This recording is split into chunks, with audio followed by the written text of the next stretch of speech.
যারা রাজনীতিবিদ অধিকাংশই দুর্নীতিবাজ। মেহনতি জনতার রক্ত পানি করা ঘামের পয়সা চুরি করে বিদেশে পাচার করে, এটাই তাদের জীবনের লক্ষ্য এবং উদ্দেশ্য। আল্লাহকে ভয় করতে হবে ব্যক্তি জীবনে, সমাজ জীবনে, রাষ্ট্র জীবনে। আল্লাহর ভয় ছাড়া মানুষ চরিত্রবান হয় না। আইন দিয়ে আর সংবিধান সংস্কার করে ভালো জাতি বানানো যাবে না। কোরআন হাদিসের সুশিক্ষায় শিক্ষিত করে যত বেশি পরহেজগার মানুষ তৈরি করা যাবে রাষ্ট্র পরিচালনায়, তত দ্রুত দেশ ভালো হবে। সেটাই প্রকৃত সংস্কার এবং কল্যাণ। আচ্ছা ভাই বলেন তো, আমাদের দেশে কোনো বিজ্ঞানী আছে? কথা বলেন, তোমরা কথা বলো না পিছনে। কোন বিজ্ঞানী আছে? গবেষক, প্রযুক্তিবিদ? শুধু আছে অফিসার। কি আছে? আমরা এই দেশ স্বাধীনের পর শুধু অফিসার বানাইছি। সচিব, উপসচিব, পিএনও, ইএনও, ডিসি, এসপি, ওসি এগুলো বানাইছি, ঠিক না? 1921 সালে ঢাকা বিশ্ববিদ্যালয় প্রতিষ্ঠিত হয়েছে, 100 বছর পার হয়ে গেল। এই বিশ্ববিদ্যালয় আমাদেরকে বিশ্বমানের কোন বিজ্ঞানী, কোন গবেষক দিতে পারেনি।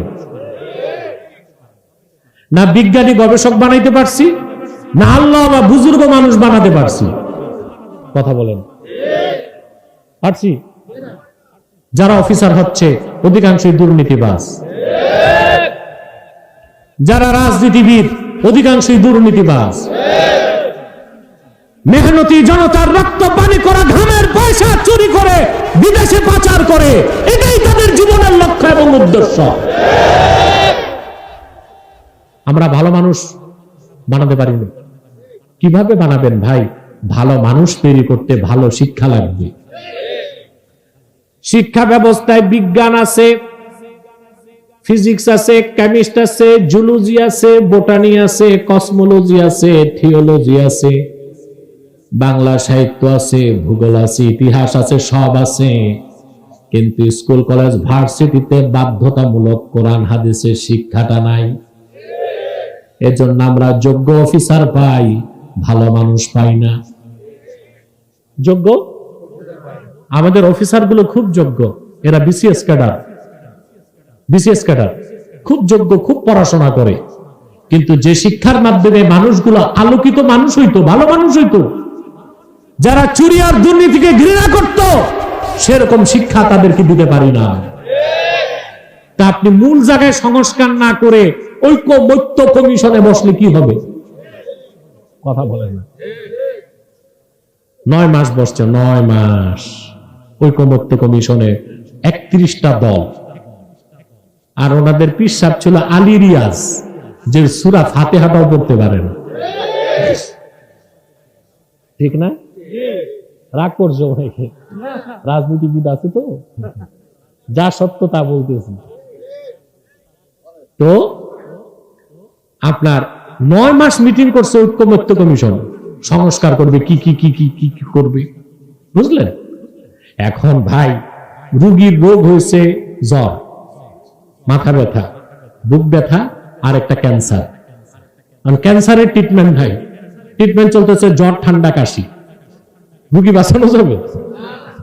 তা আমাদের সংস্কার হয়েছে জ্বর, ঠান্ডা, কাশির সংস্কার হয়েছে, আসল সংস্কার হয় নাই। 9 মাসে বসছে, মিটিং করছে, চা নাস্তার বিল আসছে 54 লাখ টাকা। কত? চা বিস্কুট এ কি সোনার বাটিতে রূপার চামচে খাইছে নাকি? এত বিল আসে কেন? মানে এখানেও বলতে হয় দাল মে কুছ কালা হ্যায়। কথা বলে তো বলছিলাম, সংস্কার করতে হবে মূল জায়গায়। কোথায়? শিক্ষা সংস্কার। গোটা শিক্ষা ব্যবস্থাকে বদলে দিন। প্রাইমারি থেকে ভার্সিটি পর্যন্ত সকল স্তরে কোরআন হাদিসের শিক্ষাকে বাধ্যতামূলক করুন। এতে আপনাদের বিজ্ঞানী, ডাক্তার, ম্যাজিস্ট্রেট, ইঞ্জিনিয়ার, প্রফেসর, গবেষক, বিজ্ঞানী, ডিসি, এসপি, আমলা, অফিসার সব একদিকে হবে যোগ্য নাগরিক, আরেক দিকে হবে ভালো মুসলিম। দুর্নীতি থাকবে, চুরি থাকবে। অতএব আল্লাহর ভয় অন্তরে রাখবেন। পারবেন তো? আমরা সূরা তাওবা 119 নম্বর আয়াত থেকে একটা অংশ শুনলাম। আল্লাহ বলেছেন, ইয়া আইয়ুহাল্লাযীনা আমানুত্তাকুল্লাহ, ঈমানদারগণ আল্লাহকে ভয় করো। দ্বিতীয় নাম্বার নির্দেশ কি? ওয়া কুনু মাস সাদিকিন, সত্যবাদীদের সঙ্গী হও। বলেন সুবহানাল্লাহ। কাদের সঙ্গী হতে হবে? জোরে বলেন, আরো জোরে বলেন। আল্লাহ রাব্বুল আলামিন সূরা তাওবায় 119 নম্বর আয়াতে দুইটি নির্দেশ করেছেন। প্রথম নির্দেশ হচ্ছে আল্লাহকে ভয় করো, দ্বিতীয় নির্দেশ সত্যবাদীদের সঙ্গী হও। এখন বিষয় হচ্ছে সত্যবাদী কারা? সত্য কথা বললেই সত্যবাদী? আমরা সত্যবাদী চিনি না, আমরা সত্যবাদী চিনি না।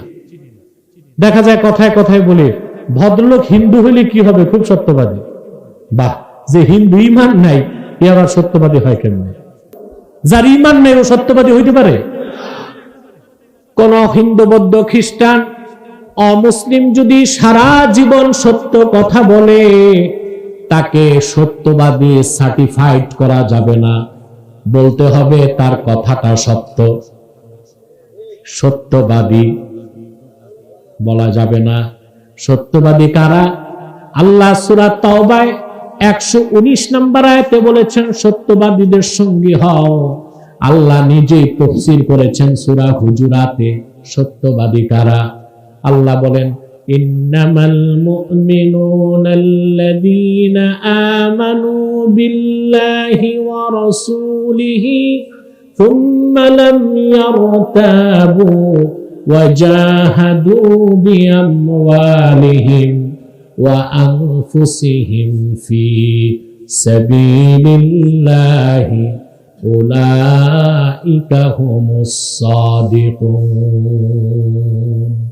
সুবহানাল্লাহ কইবেন না? আল্লাহ রাব্বুল আলামিন বলেন, প্রকৃত মুমিন তো তারাই যারা ঈমান এনেছে আল্লাহর উপর, আল্লাহর হাবিব নবী রাসূলগণের মাথার তাজ মুহাম্মদ সাল্লাল্লাহু আলাইহি ওয়াসাল্লামের উপর। সুম্মা লাম ইয়ারতাবু, অতঃপর ঈমান ও ইসলামের একটা ক্ষুদ্র বিষয়কেও সন্দেহ করল না। ওয়া জাহাদু বিআমওয়ালিহিম ওয়া আনফুসিহিম ফি সাবিলিল্লাহ, জান এবং মাল নিয়ে আল্লাহর পথে জিহাদ করলো, এরাই সত্যবাদী। বলেন সুবহানাল্লাহ। সত্যবাদী হতে তিনটা জিনিস লাগবে: ঈমান, ইয়াকিন, জিহাদ ফি সাবিলিল্লাহ। এই তিনটা জিনিস যার মধ্যে থাকবে সে সত্যবাদী।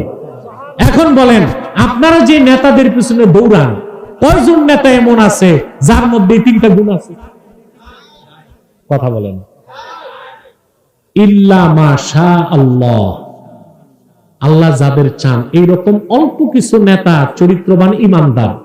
বাকি যা দেখেন সব কাফিরুন, মুনাফিকুন, মুশরিকুন, চোর, দুর্নীতিবাজ, লম্পট। ঠিক কিনা? এদের পিছনে আপনারা জান দিচ্ছেন, মাল দিচ্ছেন, শ্রম দিচ্ছেন, মেহনত দিচ্ছেন, অথচ আল্লাহর নির্দেশ ওয়া কুনু মাস সাদিকিন, সত্যবাদীদের সঙ্গী হন। কথা বলেন। তো নেতা বানাবেন কাদের? সত্যবাদীদের।